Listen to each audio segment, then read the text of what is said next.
chicos? Bien. Pues van a disculpar la demora, pero estamos viendo lo de la votación. Ya el lunes comenzamos, confío que no haya ya ningún tipo de problema.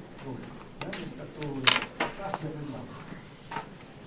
Así que el lunes, más o menos saben cuál es la mecánica, ¿verdad? La rotación va a ser de 4 días a la semana, solo cirugía. Por decir, si ustedes tienen un docente asignado, con ese docente van a hacer todas las prácticas y van a repetir una vez a la semana con ese docente en la especialidad. La primera semana oftalmología, la segunda uro y la tercera otorrino, por decir. ¿Ya? De tal forma que cada semana van a tener 4 días de rotación. Y las teorías van a ser lunes, martes y miércoles, ¿ya? De acuerdo a las secciones, de 2:15 a 4 de la tarde y los miércoles de 2 a 4 de la tarde. ¿Ya? No es de 2:30, por si acaso. 2:15, lunes y martes, y 2 de la tarde, los miércoles. ¿Ya?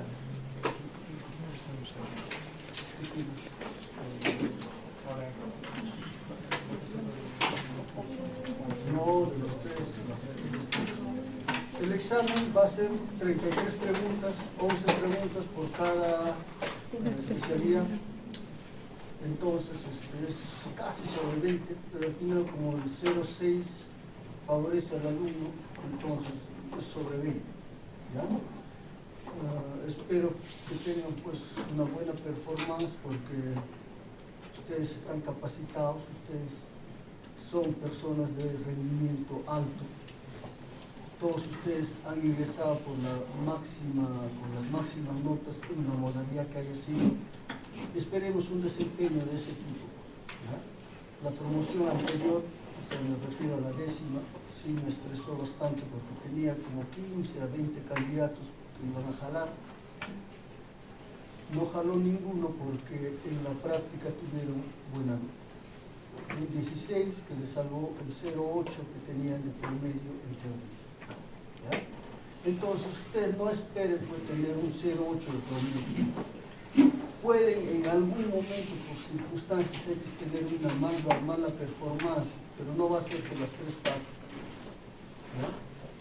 Entonces muchos de sus compañeros tienen una mala performance en una fase, pero en la siguiente se recuperan fácil a los niveles que están acostumbrados, 14, 15, 16. Entonces, para que no se estresen, pues vayan por ese 14, 15 siempre. Y si ya están salvados con 15, con 30 puntos, no van a estar esperando el 0,4, 0,6 para salvar. ¿Ya? Vayan hacia lo que ustedes están capacitados y hacia aquello que ustedes pueden dar. ¿Ya? Los exámenes no son complicados, no somos de las personas que toman examen para agarrarlos a ustedes, es solamente para tratar de reforzar conceptos. ¿Ya? Esa es la idea del examen que tenemos. ¿Ya? Ahora, en los exámenes, la promoción del año pasado, le poníamos 4 exámenes diferentes. Ya con ustedes había reclamos que no, que en un examen puede haber preguntas de un rigor más difícil que en otro, etc. Entonces querían un solo examen. Se hizo eso en el primer examen, pero no me parece justo. Yo creo que con 3, 4 preguntas por cada subespecialidad no va a hacer la diferencia. ¿Ya? Entonces así lo vamos a hacer 3 o 4 tipos de pruebas diferentes. ¿Ya? Pero con cuántas preguntas, de 30, 8, 10 preguntas diferentes, creo que está bien. ¿Ya? A ver, ¿qué otra cosa? Ojalá que tengamos esta asistencia, siempre. ¿Ya? Sería bueno, me estimulan a mí. Y también, si no vienen a la teoría y quieren estudiar van a tener que invertir un tiempo similar en leer lo que se les da acá. Y no solo esa lectura va a bastar. O sea, van a tener a los conceptos ahí flotando, pero cuando jugamos con los conceptos, ahí caen. ¿Ya? O sea, si bien no vamos a complicarle con las preguntas, pero sí en la elaboración de la pregunta de repente no va a ser tan evidente como quisiera. Sí se va a preguntar aquello evidente, pero disfrazado. Entonces, si no tienen los conceptos claros, caen. ¿Por qué? Porque en las alternativas están alternativas que van a inducir al error. Eso es así, para eso nos preparan, para tratar de inducir al error y todas esas cosas. Pero si tienen los conceptos claros, lo van a dar bien.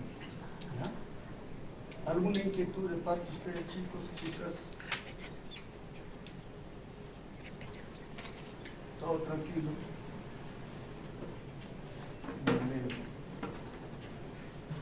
Ya, los lunes 2 y 4. Este lunes ha sido complicado por el aniversario de la universidad. Ha habido muchas actividades que teníamos que estar, no podía sustraerlas. Confío que ya no haya problemas.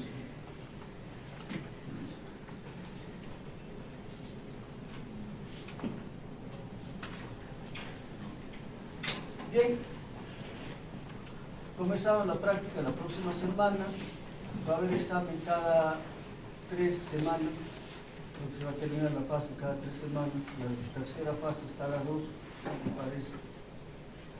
Y los exámenes, a ver, si terminamos los miércoles, la clase, ¿lo quieren dar los viernes? ¿O el lunes? Eso, pónganse de acuerdo. ¿Ya? Pero imagínense, si terminamos el miércoles para el viernes, van a estar en mejores condiciones que si tuvieran el fin de semana para leer para el lunes, no, o sea, eso evalúen los viernes. ¿Ya? Pero que no sea una situación del delegado, que el doctor me ha dicho que tiene que ser tal día, no. Para mí es preferible desde el lunes, el día que ustedes proponen. Pero siempre cuando se preparen, si no,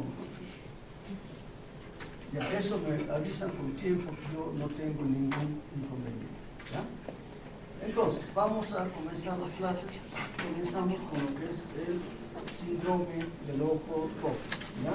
El ojo rojo es una de las patologías más frecuentes dentro de lo que resulta la oftalmología, por lo tanto es necesario que conozcan pues este síndrome de ojo rojo. Entonces, para ubicarnos, si nosotros tenemos acá el globo ocular, la parte anterior del ojo va a estar formada por lo que es la córnea y lo que es la conjuntiva.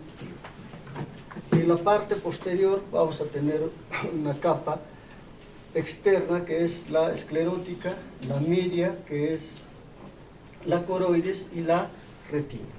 ¿Ya? En la parte anterior también tenemos el cristalino, la cámara posterior, la cámara anterior, y cada una de estas partes iremos viéndolo en la medida que vayamos desarrollando las diferentes patologías. Hoy día nos vamos a ocupar de lo que es la superficie externa ocular, tanto en su componente de la córnea como de la conjuntiva. Entonces, cuando hablamos de ojo rojo, hablamos de una patología que va a expresarse como ojo rojo, y esta patología tiene lugar ya sea en lo que es la conjuntiva, ya sea en lo que es esclera, parte de párpados, vías lagrimales, anexos, etc. Todas ellas se traducen en enfermedades de ojo rojo. Cuando vemos lo que es la conjuntiva, esta conjuntiva va a tener dos partes, una conjuntiva vulvar y una conjuntiva tarsal. La vulvar va a estar tapizando lo que es el globo ocular y la conjuntiva vulvar está en el párpado inferior y en el párpado posterior. Entonces, esta conjuntiva va a favorecer lo que es el movimiento ocular y también las lágrimas que son secretadas en ella van a mantener lo que es la superficie ocular húmeda en todo momento.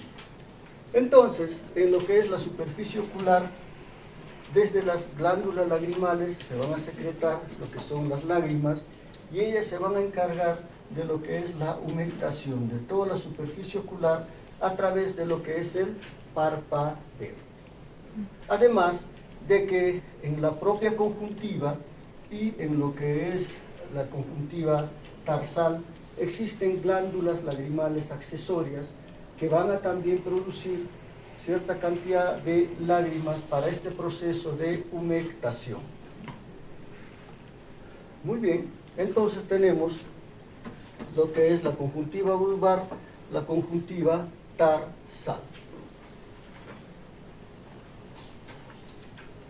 Entonces la conjuntiva es un tejido poliestratificado que va a estar en todo lo que es la superficie ocular y este tejido poliestratificado está siempre renovándose en forma continua.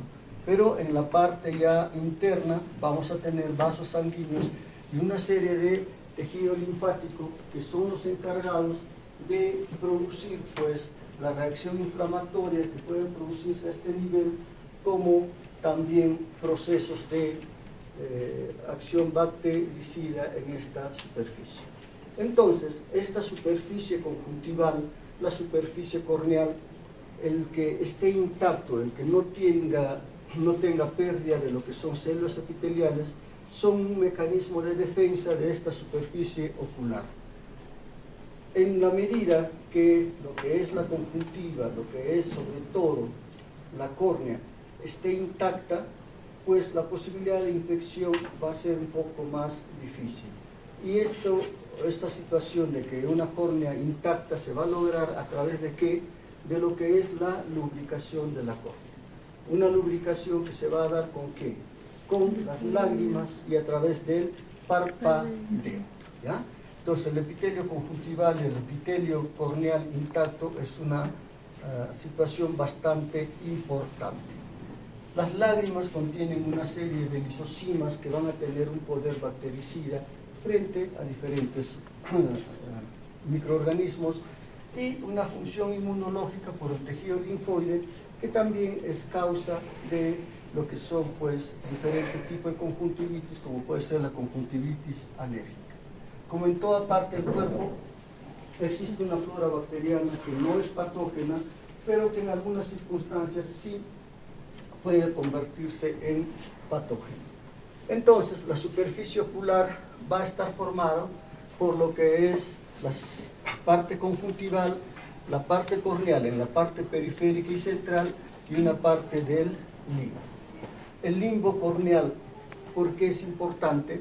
Porque acá tenemos una serie de células madre que son las encargadas de producir células epiteliales que van a estar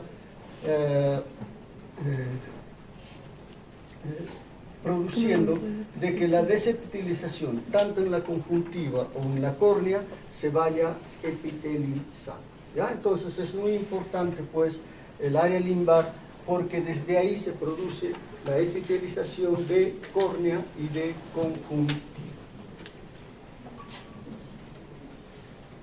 Entonces, ¿desde dónde va a venir una infección? Porque la infección es una parte importante en lo que es el ojo rojo, desde el contacto directo con secreciones de un individuo afectado, ¿ya?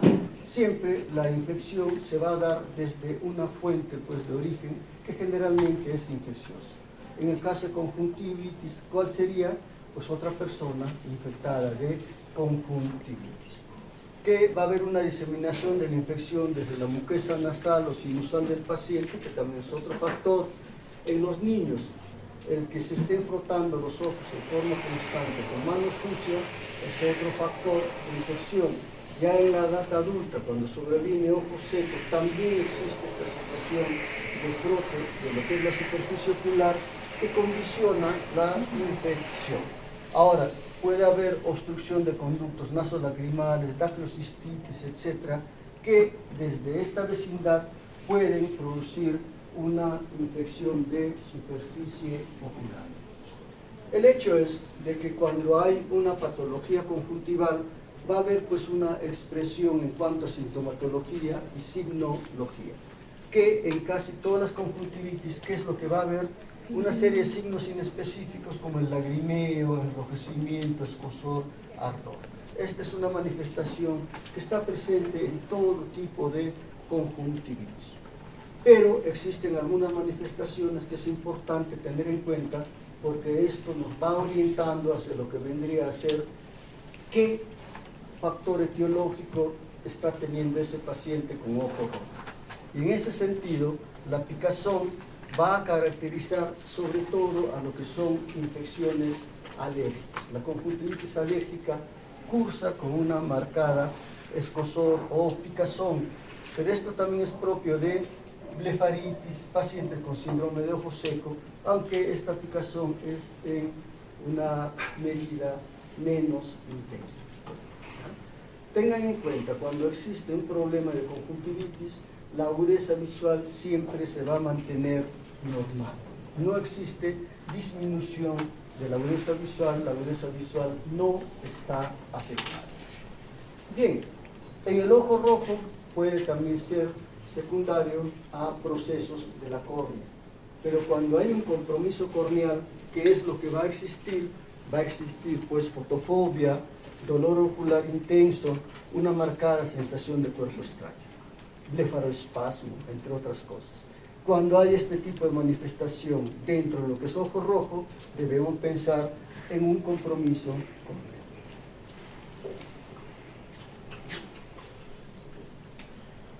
La secreción que pueda presentarse en un ojo rojo también nos orienta hacia la probable etiología. En este sentido, si hay una secreción acuosa, esa secreción acuosa probablemente sea originada por una conjuntivitis viral o a veces en los procesos agudos de una conjuntivitis alérgica. ¿Qué otra manifestación? La secreción mucoide, que es propia de conjuntivitis alérgicas crónicas en ojo seco, se va a presentar este tipo de secreción. De ahí tenemos la secreción mucopurulenta, la secreción purulenta, que va a ser una expresión de lo que es una infección bacteriana. Y dentro de este tipo de secreción bacteriana es importante recordar o esclarecer lo que vendría a ser una secreción bacteriana abundante. ¿Ya? Eso va a implicar de que el germen que está produciendo esta secreción abundante o una secreción severa es una infección muy patógena que puede causar daño a la salud ocular y generalmente es causada por el gonococo. ¿Qué estamos viendo acá? Una congestión ocular, un ojo rojo. En los procesos de conjuntivitis, el ojo rojo va a ser un ojo rojo que va a comprometer toda la superficie ocular de la conjuntiva. No existe una secreción que pueda ser sectorial, ¿ya? Existen manifestaciones de ojo rojo sectorial, sí, en casos de lo que es pterigio, en casos de conjuntivitis litenular, pero la gran mayoría de conjuntivitis tienen una secreción que es bastante difusa y compromete toda la superficie ocular. Tenemos acá una secreción acuosa que probablemente guarda relación con una conjuntivitis viral. Secreción bacteriana. La gran mayoría de las secreciones bacterianas van a ser secreciones que se dan en forma leve a moderada. ¿Ya? Eso es algo propio de las conjuntivitis bacterianas. Pero en este lado tenemos una secreción abundante. Una secreción abundante que ya nos va a indicar que el patógeno involucrado en esta patología es un patógeno muy agresivo. ¿Ya? Entonces, cuando tengamos una secreción abundante, consideremos este signo como un signo de peligro para la salud ocular. Ustedes ven un paciente con secreción abundante, ese paciente debe ser referido. ¿Por qué? Porque puede poner en riesgo la visión. ¿Por qué razón? Porque el gonococo, que suele estar presente en este tipo de secreción, puede perforar la córnea. ¿ya? Entonces, esto hace peligroso este tipo de expresión de la conjuntiva. Ahora, dentro de lo que es la reacción conjuntival, dentro del ojo rojo, puede haber pues expresión de hemorragias en la superficie ocular. Las conjuntivitis virales producen hemorragias, pero hemorragias de tipo petequial. Pero también puede ser producido o pueden producirse hemorragias mucho más amplias, más grandes, y esto es propio generalmente de conjuntivitis bacteriana severa o de conjuntivitis virales de tipo epidémico. ¿Ya? Entonces, estas también son expresiones de lo que es ojo rojo. El ojo rojo, esa secreción que se tiene, perdón, ese enrojecimiento que se tiene, es por vasodilatación. ¿Ya? Por eso es que el ojo se pone rojo. Puede, dentro de la reacción conjuntival, presentarse lo que se llama quemosis. ¿Y qué es la quemosis? No es otra cosa que el edema de la conjuntiva. Y la conjuntiva, al edematizarse y ser un tejido bastante laxo, pues va a tener esta expresión, se edematiza y puede protruir por lo que es la hendidura palpebral. ¿En qué circunstancias podemos encontrar lo que es esta quemosis? En cualquier patología que indique una respuesta de hipersensibilidad aguda, puede haber en conjuntivitis infecciosa severa. En casos agudos, sobre todo, puede presentarse pues esta situación de quemosis. Otra forma de manifestación del ojo rojo, dependiendo del tipo de ojo rojo que tenga el paciente, es la expresión de membranas y pseudomembranas. ¿Qué implica esto? Que estas membranas, si van a estar puestas ahí, entorpecen lo que es el resultado al tratamiento. ¿Qué es lo que hay que hacer? Pues retirar esas membranas. Y al retirarlas, cuando se retira estas membranas, si este retiro de membranas produce sangrado, se dice que es una membrana verdadera, donde esta membrana está bastante adosada más internamente sobre la superficie de la conjuntiva tarsal, y si se produce o si se retira la membrana y no hay sangrado, es una pseudomembrana. ¿Ya? Entonces, estas son pues expresiones de lo que es un ojo rojo. También la conjuntiva va a reaccionar con la expresión de lo que son folículos y de papilas, ¿no? Los folículos que van a ser células que van a estar rodeadas por vasos sanguíneos, que suelen ser estructuras blanco-transparentes, pequeñas, de 0.5 a 2 milímetros, y si esto es mucho más grande, de 2 milímetros, ya nos orienta a, de repente, una infección por Clamidia trachomatis. ¿Ya? Esta expresión de lo que es folículos en un proceso infeccioso generalmente se da en lo que es procesos virales. Por otro lado, tenemos las papilas, que van a ser vasos sanguíneos que están rodeados por células inflamatorias. También son células más poligonales, de tamaño menor de 1 milímetro, y que cuando estas son mayores de 1 milímetro en tamaño se dice que son papilas gigantes, y suele presentarse sobre todo en lo que son conjuntivitis de tipo vernal, o cuando hay una reacción a cuerpo extraño. Entonces, pues, estos folículos, estas papilas, también nos van a ir orientando sobre el tipo de ojo seco, de conjuntivitis que pueda tener el paciente. La formación de papilas, ¿no?, que pueden estar presentes también en lo que es el área limbar, en algunas patologías. Entonces, esta es una expresión de un proceso de ojo rojo. También lo mismo, ahí estamos viendo folículos. También en la superficie conjuntival puede haber formación de granulomas, sobre todo cuando ha habido un proceso quirúrgico, y esta es una forma también de expresión de heridas. Dentro de lo que es el ojo rojo puede haber manifestación extraocular, dentro de los cuales tenemos la expresión de linfoadenopatías. ¿Ya? Entonces, una linfoadenopatía puede presentarse sobre todo en lo que es infecciones virales. Esto es algo que caracteriza a las infecciones virales, pero también puede estar presente en infecciones por clamidia o en infecciones por gonococo. ¿Y cuál es esta expresión de lo que es la linfoadenopatía? Más frecuente es la preauricular. ¿Ya? Entonces siempre busquemos esta linfoadenopatía si en caso hay una infección de ojo rojo.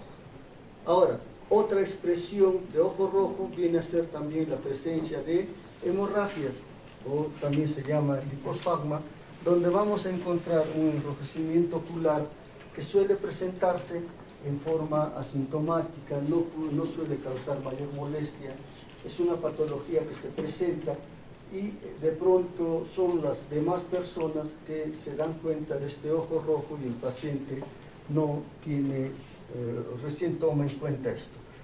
Son manifestaciones de un color rojo intenso que no tienen dolor ni ningún tipo de molestia y son pues rupturas de vasos sanguíneos ciliares o conjuntivales que se tienen. Bien, ahí tenemos 3 imágenes. ¿Hay lista? ¿Esta es general? Sí.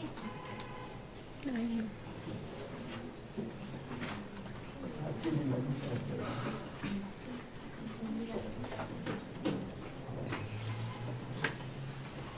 A ver, Bustamante, ¿qué estás viendo ahí en las imágenes?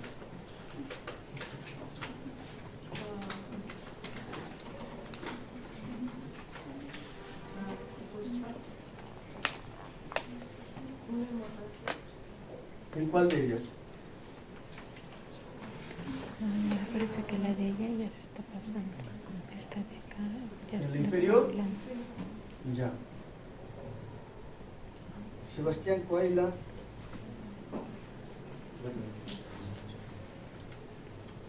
¿Cuál de ellas considera que es más peligrosa? Son localizadas. ¿Cuál de ellas? Ustedes son localizadas, más o menos. La primera. Me parece más peligroso. Ya, la primera o la inferior derecha, La inferior, la que me da más Superior. superior derecha. Coaila, Milén.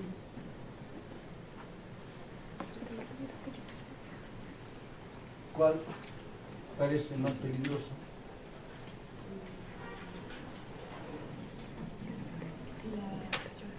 Inferior derecho, La inferior derecha. ¿Por qué? porque está comprometiendo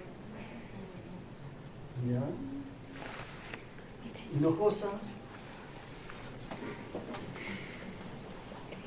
¿Está Hinojosa? Hinojosa, María del Carmen.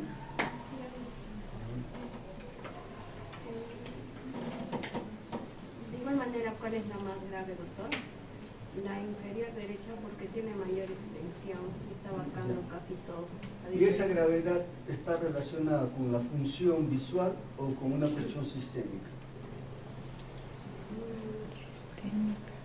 Con una función sistémica ya podría estar abarcando. ¿Qué podría producir pues? Problemas de nivel cerebral también. ¿Por qué?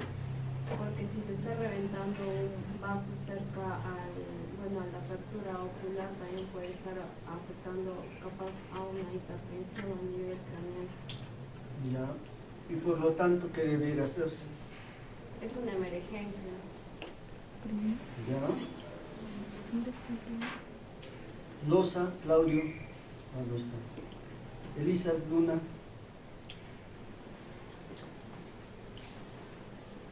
¿Consideras una emergencia, una urgencia? Ninguna. Sí, podría ser una emergencia, ya que, ¿Por qué?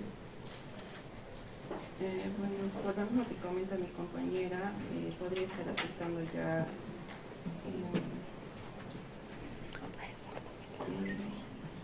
la parte cerebral, ¿no? Podría asociarse a una hemorragia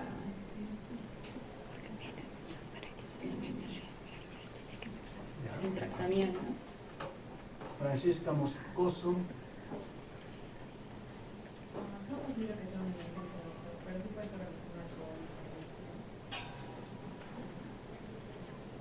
¿Y cuál sería el nexo entre estos?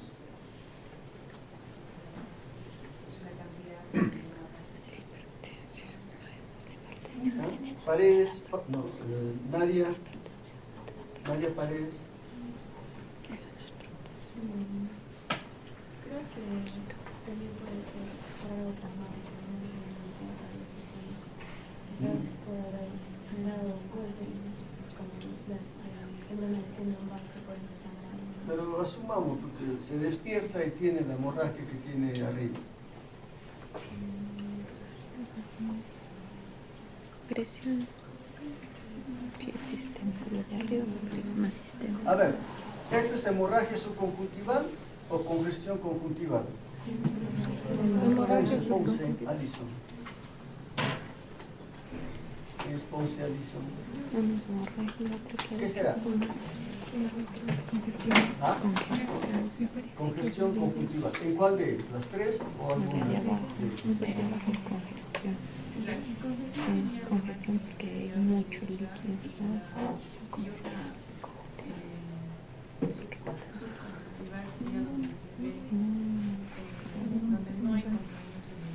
Esta es capaz de hemorragia. Ya. Alejandra Macota. Es congestión, hemorragia subconjuntival y cuál? ¿Cómo? Subconjuntival. Ya, diferencia. Mamani Yamilet. ¿Qué es?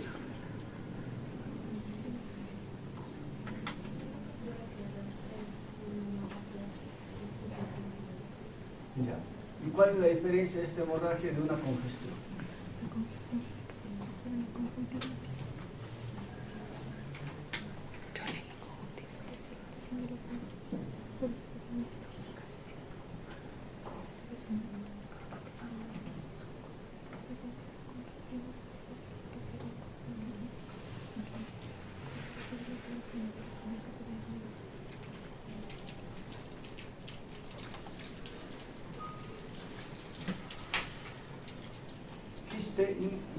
Ingrid, la diferencia de una hemorragia y de una congestión. La congestión es la inflamación de los vasos, mientras que la hemorragia es la rotura de un vaso. Inflamación, dilatación de vasos. ¿Ya? Entonces, una congestión, un ojo rojo es dilatación de vasos. Si pones un vasoconstrictor, desaparece la congestión. Esto es una hemorragia. Si pones un vasoconstrictor, no desaparece. ¿Ya? Hemorragia subconjuntival en los tres casos. ¿Por qué se produce? En la gran mayoría de los casos no se sabe la causa. ¿Ya? Solo se expresa esto. Pero hay un porcentaje que es necesario descartar la posibilidad de una hipertensión arterial. ¿Ya? Entonces, cuando se habla de una hipertensión arterial, potencialmente puede haber pues, un ACV, ¿verdad? Y ya lo han dicho, de que puede haber un ACV y de que esto era el preludio del ACV. ¿Ya? Pero entonces, cuando venga un paciente con una hemorragia subconjuntival, hay que tener la precaución de medir la presión arterial. ¿Ya? Si la presión arterial está normal, el paciente hace su vida normal. Si la presión arterial está alta, que lo vea él también. Listo. ¿Ya? La gran mayoría de las veces, una hemorragia subconjuntival, cualquiera que sea la magnitud, no hay una causa que lo produzca. Puede ser producido por maniobras de Valsalva, etc. Pero hay que descartar presión arterial. Porque por esas coincidencias hace un ACV y de pronto vimos a un paciente con este tipo de hemorragia y nos van a echar la culpa. ¿Ya? Van a decirle que era inminente el ACV y que dejamos pasar. ¿Ya? Entonces, la gran mayoría de las veces no se sabe la causa y descartar la presión arterial. Y con eso estamos bien, ¿ya? Entonces, ¿cuál va a ser la diferencia entre estas tres imágenes? Extensión. ¿Qué decimos al paciente?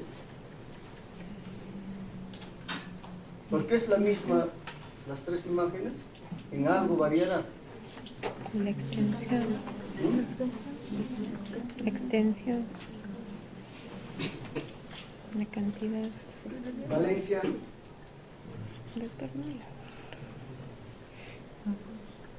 ¿qué es Valencia, Alexander? ¿En qué se diferencian las tres? Las tres son hemorragias. ¿Ya? ¿Qué más? ¿Y eso se traduce en qué, pues, al final? ¿En qué? No, porque no hay efectos. Ya. ¿En qué? Dice que no daño. En la recuperación.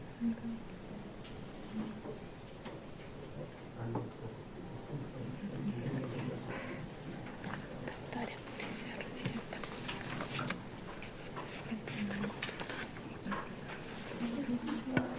Son 3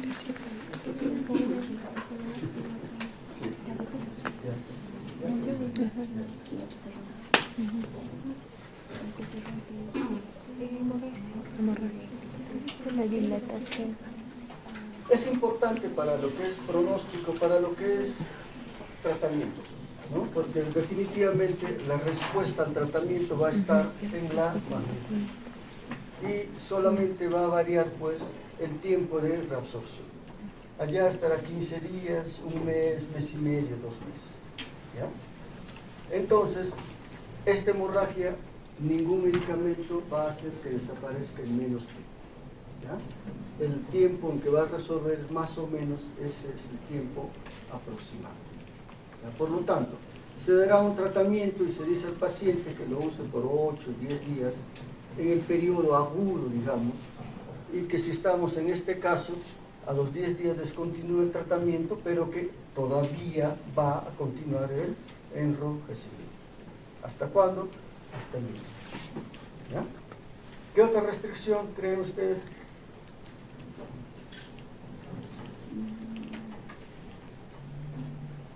Restricción.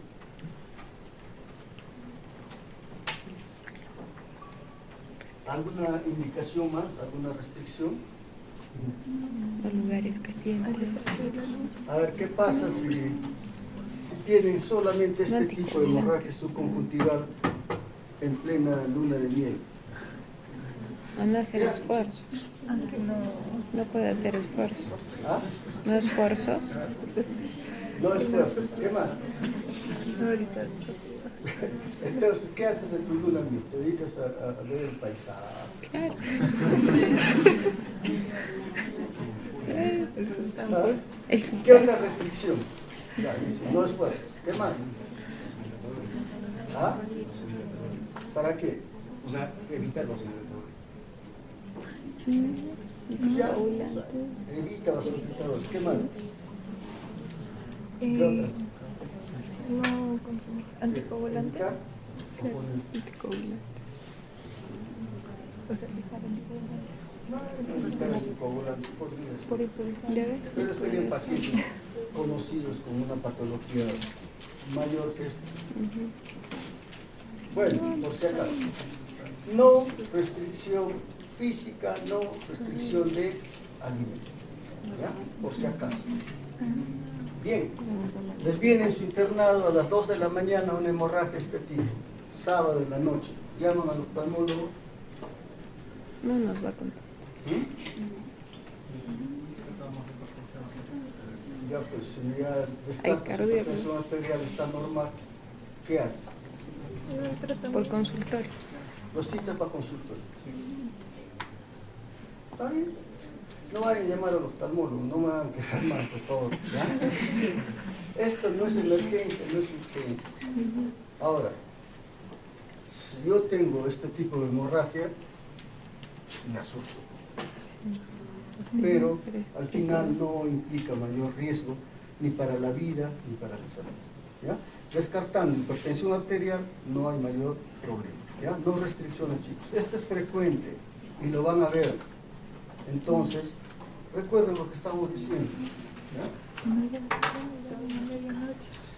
Entonces, cuando hay un cuadro de conjuntivitis, usualmente se da tratamiento sin ningún tipo de exámenes ni pruebas de laboratorio. ¿Ya? Salvo que haya una conjuntivitis purulenta grave, donde se da el tratamiento desde el inicio, de repente se puede sacar la muestra, para identificar organismos patógenos, o dentro de las infecciones virales, para hacer una detección más temprana si hay un problema de clamidia o no, pero en la gran mayoría de los casos generalmente el tratamiento se hace sin necesidad de exámenes laboratorios, sin necesidad de cultivos, PCR, investigación citológica, nada de esas cosas. ¿Ya? De repente con fines de estudio o en algunos casos sí ameritaría hacer ese tipo de examen.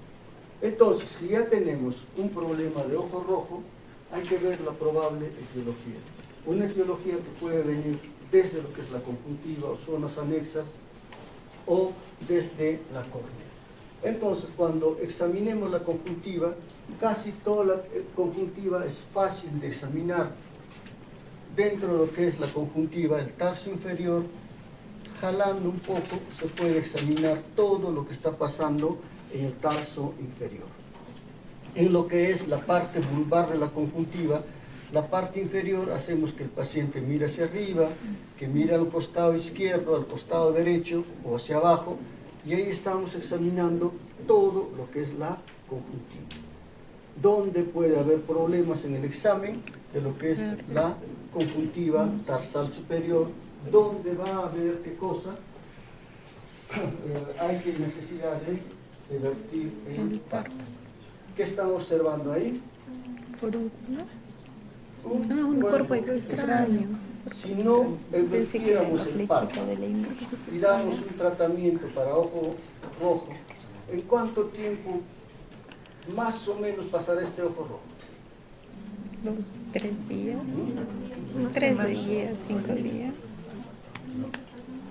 La pregunta es, si en este paciente no vertimos el párpado superior y viene por ojo rojo, ¿en cuántos días con un tratamiento tópico podrá pasar este cuadro? No va a pasar. ¿Por qué? Porque sigue ahí lo que está causando irritación. ¿Y qué hay que el cuerpo extraño siga ahí? O sea, va a disminuir, pero va a seguir sintiendo la molestia. ¿Y qué más puede producirse? Infección, daño en la mucosa, en el tarso, daño en dónde? claro, en la córnea, porque va a estar ¿Por frote y qué? frote. Por fricción, daño en la córnea por la fricción, por la irritación. Claro, daño en la córnea, porque este es cuerpo extraño. Cada vez que hay un parpadeo, ¿qué es lo que va a hacer? Va a dañar la córnea. ¿Ya? Y ese daño corneal, en tanto no se saque esto, no va a pasar. ¿Ya? Entonces, en sus prácticas van a tener que hacer inversión de párpado, y cuando haya una inversión de párpado, cualquier cosa que haya una coloración diferente a esta, que es rosada, ese es cuerpo extraño. Hay que sacar.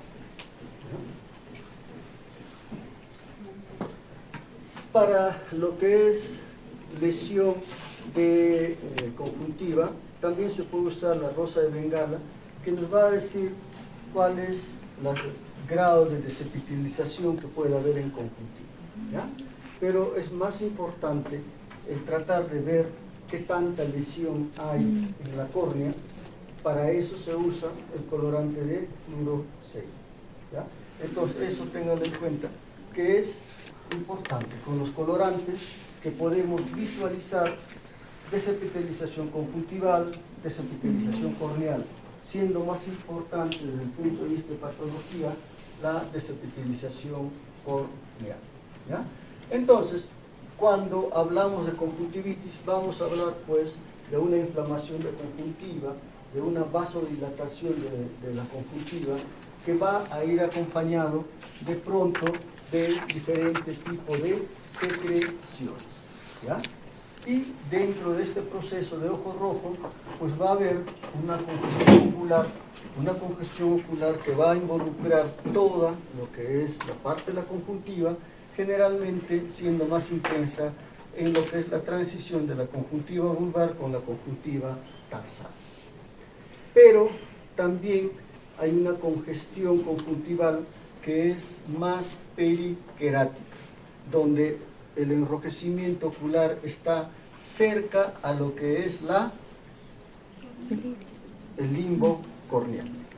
Esto es una congestión ciliar. Y la congestión ciliar, ¿qué nos va a indicar?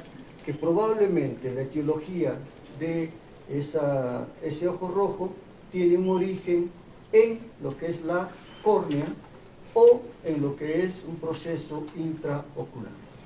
Cuando hay congestión ciliar, entonces, ¿qué puede existir? Lesión en la córnea, proceso de uveitis, que es inflamatorio a nivel intraocular, o proceso de endoftalmitis, que es una infección a nivel intraocular, ¿ya? Entonces, esta congestión ciliar, recuerden, como otro signo de peligro ocular, porque puede poner en riesgo la visión del paciente.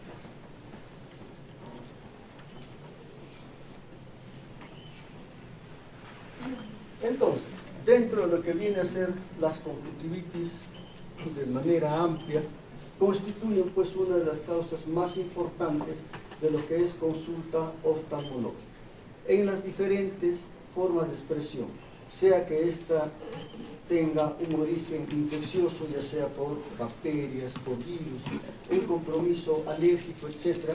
Todo este ojo rojo es una de las principales causas de lo que es conjuntivitis, ¿ya? Entonces, la conjuntivitis va a afectar a todo grupo etario y también tiene ciertas características estacionales, ¿no? En la primavera, el verano, hay mayor expresión de estas conjuntivitis. Las conjuntivitis virales constituyen la principal causa de todas las conjuntivitis infecciosas, ¿ya? Ténganlo presente eso. Y esta es más frecuente en el verano. Y la segunda causa más común de conjuntivitis lo constituye la conjuntivitis bacteriana, pero en el caso de los niños, esta conjuntivitis bacteriana es mucho más frecuente, entre un 50 a 75%.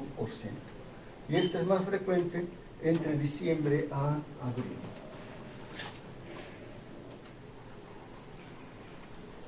Dentro de lo que son factores de riesgo, tenemos pues algunos medioambientales, dentro de los cuales el más importante viene a ser el contacto con el ojo infeccioso, con el foco infeccioso, ¿ya?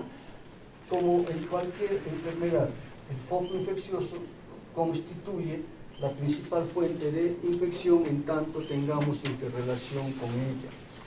Los estilos de vida saludables o estilos de vida también son importantes en lo que viene a ser el riesgo para desarrollar lo que es conjuntivitis, dentro de los cuales tenemos los hábitos de higiene insuficientes, ¿ya?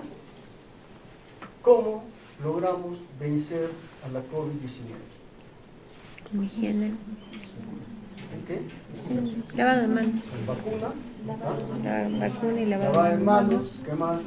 Aislamiento, use mascarillas y todas esas cosas. ¿Qué es eso? Solamente hábitos de higiene y medidas preventivas, no es otra cosa.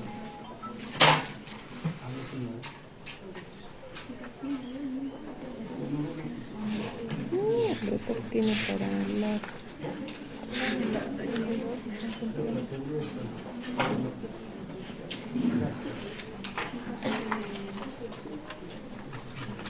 ¿Ya? Entonces, los hábitos de higiene son pues importantes, ¿ya? En todo proceso infeccioso. El cortar la cadena epidemiológica es uno de los factores más importantes, y con la conjuntivitis también es importante esta medida. Otros factores de riesgo es pues que haya enfermedades oculares previas. Si tenemos ojo seco disfunción de la glándula del meiomio, alteraciones en la película lagrimal, etc., todo ello condiciona a que exista más probabilidad de infección en ese ojo. ¿Ya? Tener en cuenta que en los pacientes pediátricos de pronto existe obstrucción del conducto nasolagrimal, o que el paciente sea usuario de prótesis, de lentes de contacto, etc., los cuales condicionan lo que es la aparición de conjuntivitis.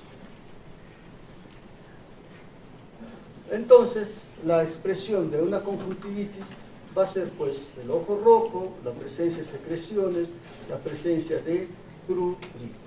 En las conjuntivitis bacterianas tengamos en cuenta de que puede haber una visión borrosa.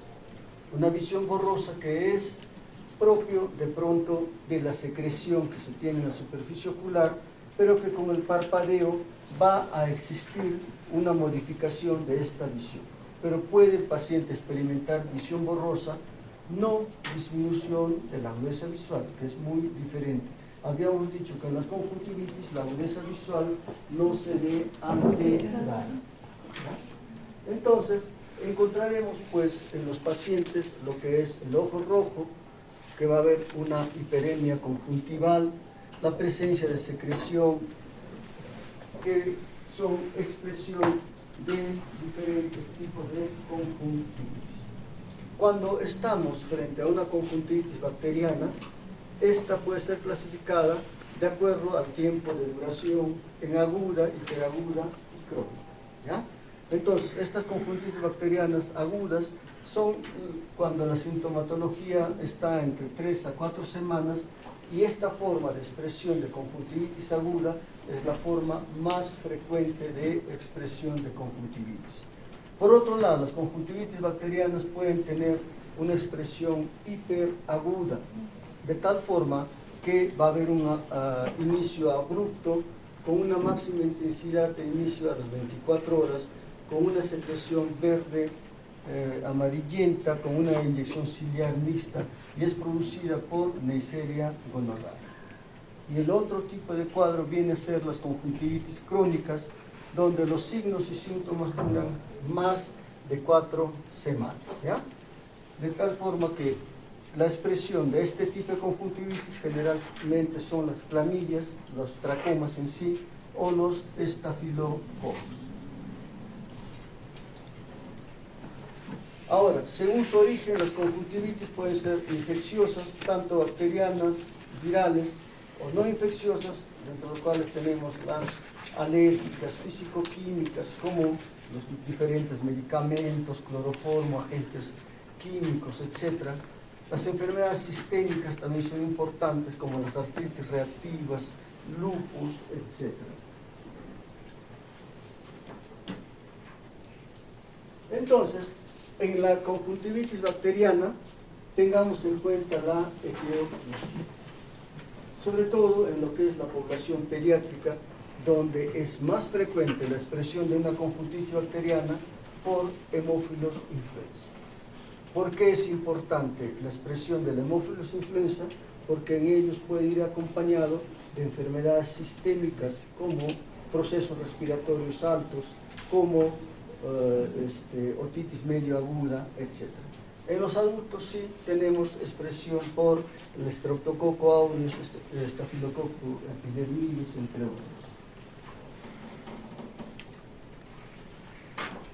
Entonces, en un paciente con conjuntivitis bacteriana, el inicio va a ser súbito, con una irritación ocular, enrojecimiento ocular, prurito, fotofobia. Es bilateral, puede iniciar en un ojo, pero se contagia el otro ojo pronto, entonces se dice que es bilateral. Puede ser con manifestaciones extraoculares, sobre todo en los niños, o cuando haya como etiología el factor de hemófilos influenza, donde hay infección respiratoria alta, otitis media, meningitis, etc. Entonces, pues, los síntomas en una conjuntivitis bacteriana que encontraremos, infección ocular y diferente tipo de secreción. En las conjuntivitis bacterianas habíamos adelantado de que la secreción suele ser una secreción entre leve y moderada. Es por eso que se dice que en las conjuntivitis bacterianas, gran parte de estas conjuntivitis se autolimitan. ¿Ah? Puede haber pues secreción, edema en el párpado superior, párpado inferior, etc. Son manifestaciones de una conjuntivitis que tienden a ser de diferentes grados.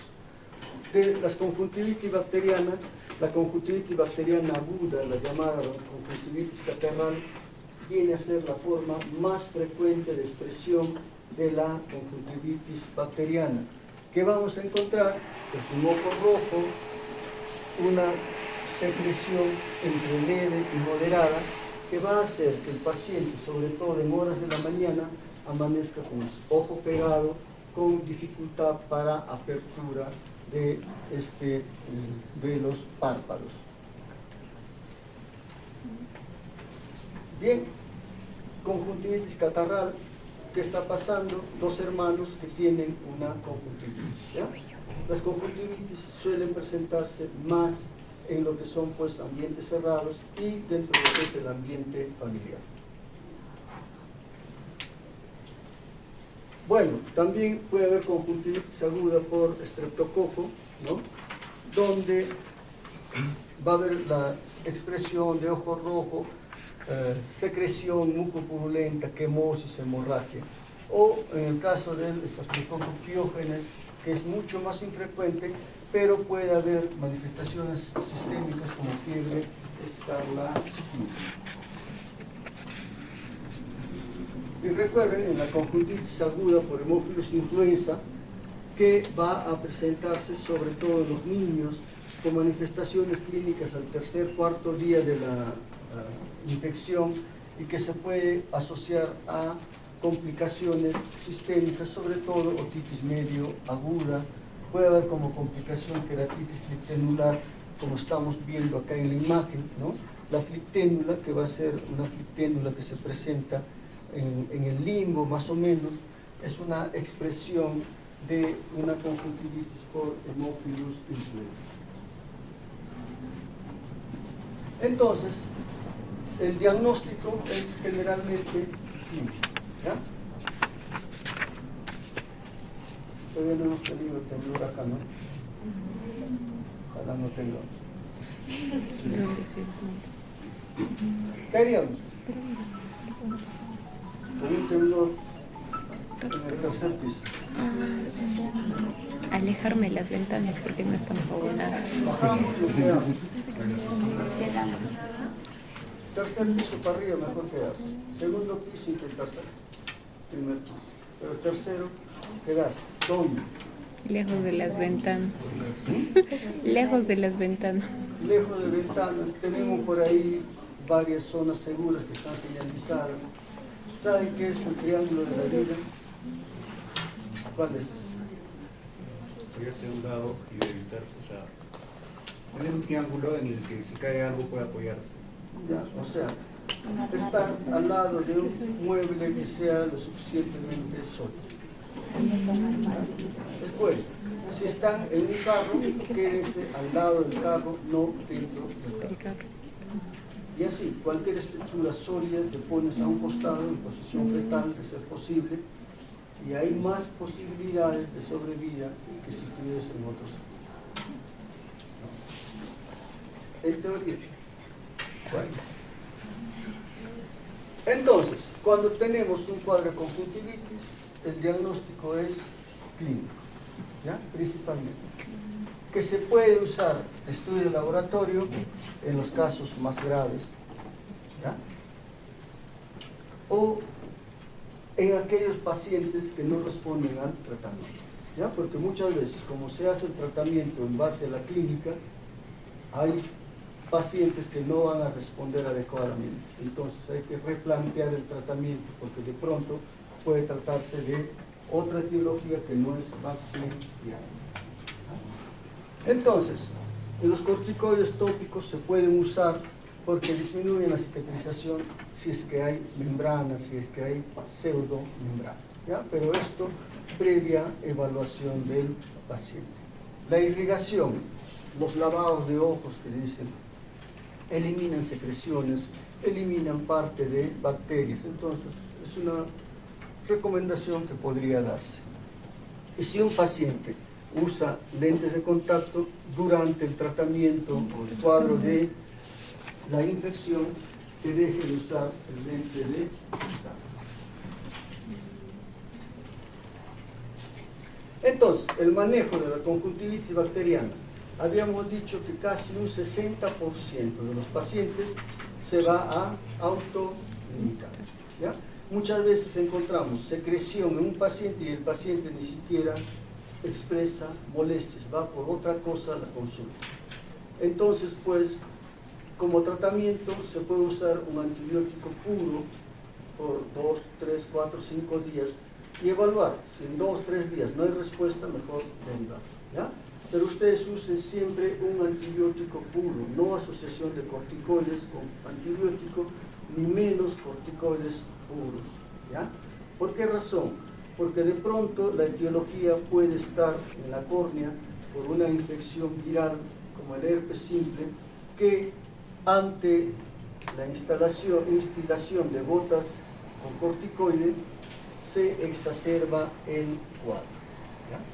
Entonces, en los niños se recomienda que de pronto se dé ungüento, porque las lágrimas, o sea, las gotas que se dan con las lágrimas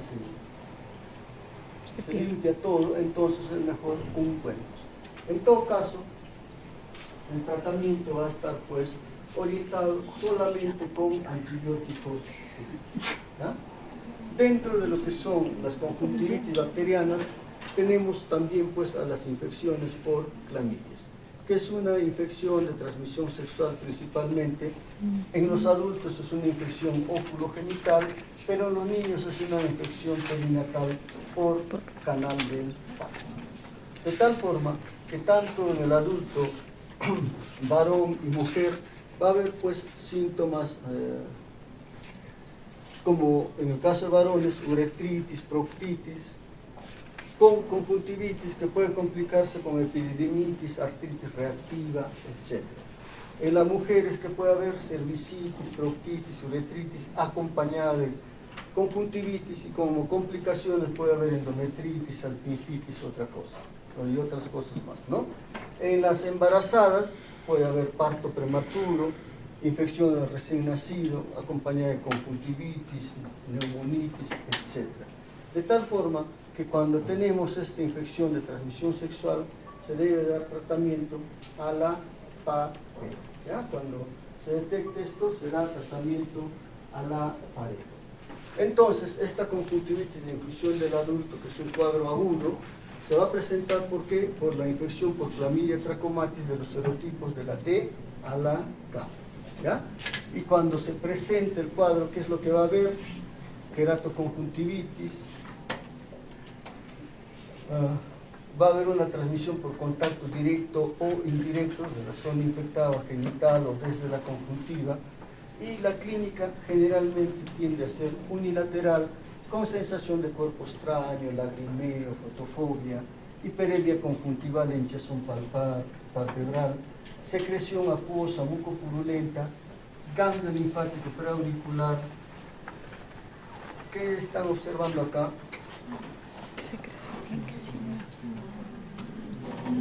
Una membrana. Membrana. Una membrana. ¿Cuál es? Yo creo que la de arriba es membrana. ¿Ya? Sí. Entonces, todo esto es expresión de una conjuntivitis por Chlamydia trachomatis. ¿Qué estamos viendo acá? Sobre todo lo que son Folículos. ¿ya? Habíamos dicho que en la clamidia hay una manifestación de una foliculosis, ¿ya? Son folículos acompañados de membranas, congestión ocular, secreción, puede haber también a nivel de lo que es la parte superior de la córnea, puede haber presencia de vasos sanguíneos, ¿ya?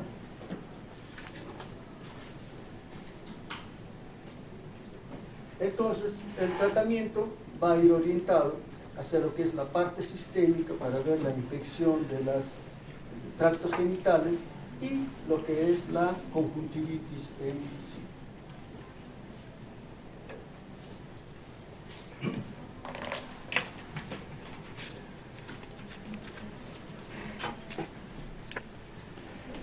Bien, entonces, tenemos ahora lo que es la conjuntivitis bacteriana, pero hiperaguda. ¿Ya? Entonces, en la conjuntivitis bacteriana hiperaguda va a existir pues una inflamación ocular, dolor en el párpado, puede haber disminución de la visión, etc. Y se va a manifestar sobre todo con una secreción abundante.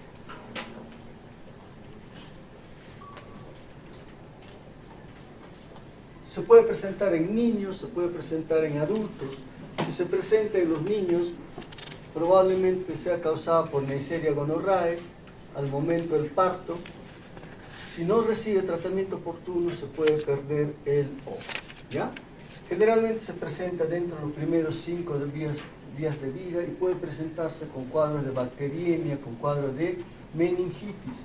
Se asocia a linfadenopatía preauricular y membranas subconjuntivales, al igual que la anterior.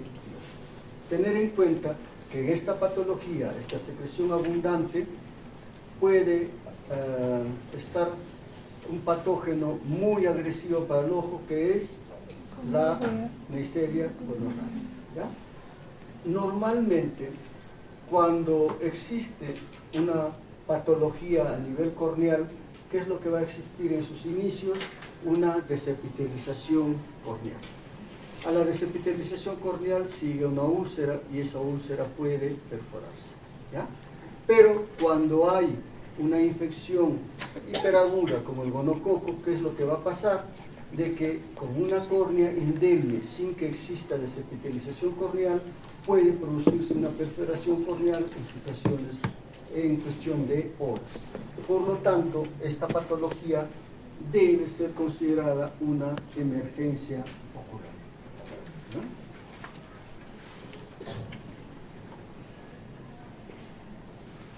Tratamiento sistémico, tratamiento tópico con medicación reforzada. Y cuando ustedes tengan una hipersecreción conjuntival, lo ven, ¿ya? Con un tratamiento, pero lo ven. Y el otro cuadro viene a ser la conjuntivitis crónica. Las conjuntivitis crónicas son dadas por la moraxela, principalmente, que es un cocobacilo gram negativo, que se da tanto en niños como adultos y se asocia a lo que se llama una blefaritis angular y que puede ir acompañada de papilas, folículos. ¿Ya? Vean acá hay una lesión en lo que es el ángulo palpebral. Desde ahí va a haber un proceso crónico que se va a presentar en esta conjuntivitis por lo que es moraxela. ¿Ya? Entonces, tengan en cuenta, la moraxela va a ser una patología que va a presentarse en forma crónica y en algunos tipos de moraxela, la expresión de la secreción de moraxela es una secreción de tipo,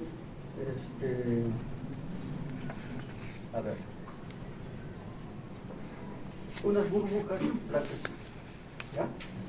La gran mayoría de lo que significa conjuntivitis bacteriana, la secreción es mucopurulenta.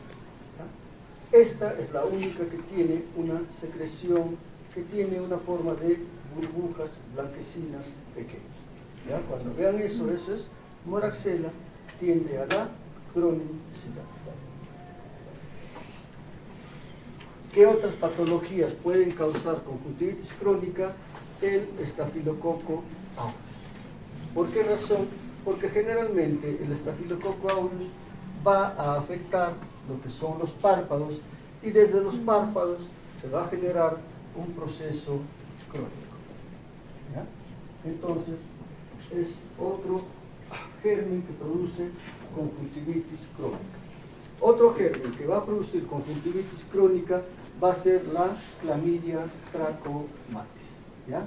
Pero en lo que es los serotipos A, B y C. ¿Ya? Esto también es una transmitida por la clamidia, pero sobre todo el tipo A, B y C. No es una infección de transmisión sexual, es una causa importante de ceguera a nivel mundial y la transmisión se da por contacto directo o indirecto, como todo tipo de infección, siendo el vector más importante lo que son las moscas. Y se da en países que están en vías de desarrollo. Por lo tanto, se relaciona sobre todo con la pobreza y la mala higiene. En el Perú tenemos muy poco tracoma. ¿Ya? Esto es más propio de otros países, sobre todo de la India. Entonces, el tracoma va a tener una expresión activa, un cuadro activo, y una expresión cicatrizal. En el tracoma activo habrá una conjuntivitis folicular papilar mixta con secreción mucopurulenta que presentará queratitis epitelial superior, panus y dolor ocular, fotofobia, prurito, erosión de superficie corneal, etc. Esto da lugar a lo que viene a ser el tracoma cicatrizal, que se va a presentar ya en edades más tardías, ¿no? Esto puede presentarse en niños sobre todo, y en el tracoma cicatrizal va a haber cicatrices conjuntivales estrelladas o lineales que tienden a confluir, que tienden a ir exacerbándose, y cuando son cicatrices anchas, confluentes, se llama línea de Arrow. ¿Ya? Entonces, esto, ¿qué es lo que va a ir produciendo? Pues va a producir grados de ojo seco, va a producir alteraciones en lo que es la posición de los párpados, porque hay una reacción cicatrizal a nivel del párpado que causa entropio, de tal forma que este entropio, que hace que el párpado inferior esté hacia la parte interna del ojo, con lo que es las pestañas, van dañando la córnea en forma constante. Al haber cicatrización de la conjuntiva, pues ahí también existe una disminución de lo que viene a ser las lágrimas, por lo tanto hay ojo seco, y todo esto va causando, ¿qué cosa? Va causando opacidad en la córnea hasta que se produce la ceguera por esta opacidad.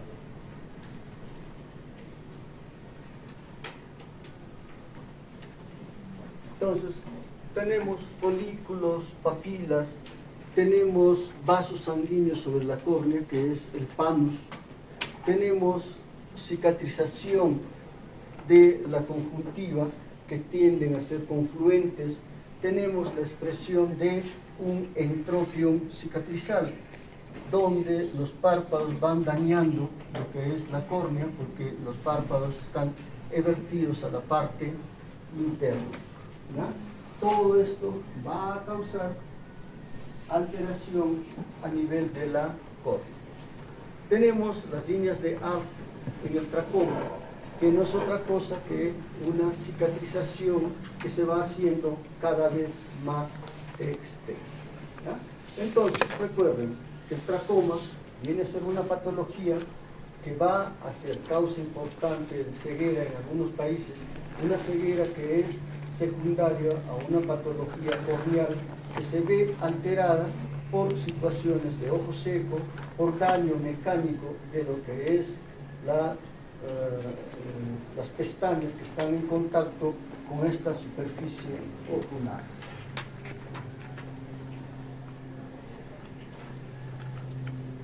Entonces, en lo que es la evolución de un tracoma, ¿qué vamos a encontrar como complicaciones?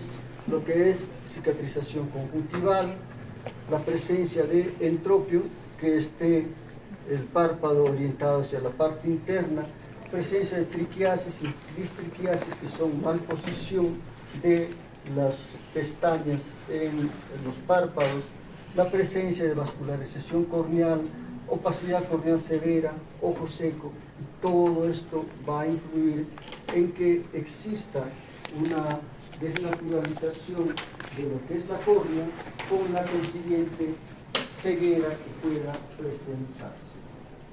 ¿Ya? Exacto.